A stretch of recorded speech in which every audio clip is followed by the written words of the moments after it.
The Butterflies' Ball. Come, take up your hats, and away let us haste to the butterflies' ball and the grasshoppers' feast. The trumpeter gadfly has summoned the crew, and the revels are now only waiting for you. On the smooth-shaven grass by the side of the wood, beneath a broad oak that for ages has stood, see the children of earth and the tenants of air for an evening's amusement together repair. And there came the beetle, so blind and so black, who carried the emmet, his friend, on his back. And there was the gnat, and the dragonfly too, with all their relations, green, orange, and blue. And there came the moth in his plumage of down, and the hornet in jacket of yellow and brown. With him the wasp his companion did bring, but they promised that evening to lay by their sting. And the shy little dormouse crept out of his hole, and led to the feast his blind brother the mole.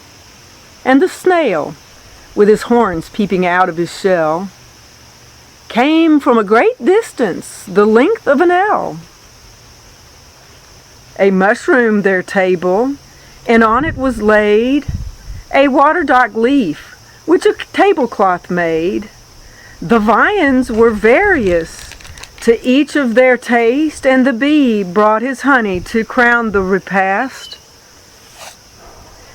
There close on his haunches, so solemn and wise, the frog from a corner looked up to the skies, and the squirrel, well pleased such diversion to see, sat cracking his nuts overhead in a tree.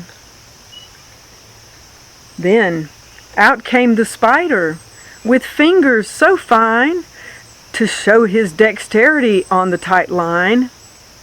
From one branch to another his cobwebs he slung, as quick as an arrow he darted along. But just in the middle, oh, shocking to tell, from his rope in an instant poor Harlequin fell. Yet he touched not the ground, but with talons outspread hung suspended in air at the end of a thread.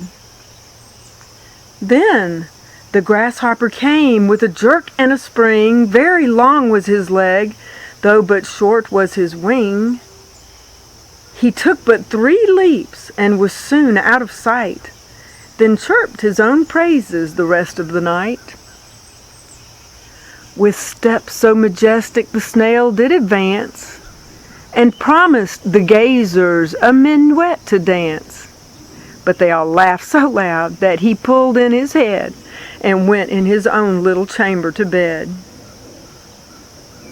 Then, as evening gave way to the shadows of night, the watchman, the glowworm, came out with his light. Then home let us hasten while yet we can see, for no watchman is waiting for you and for me.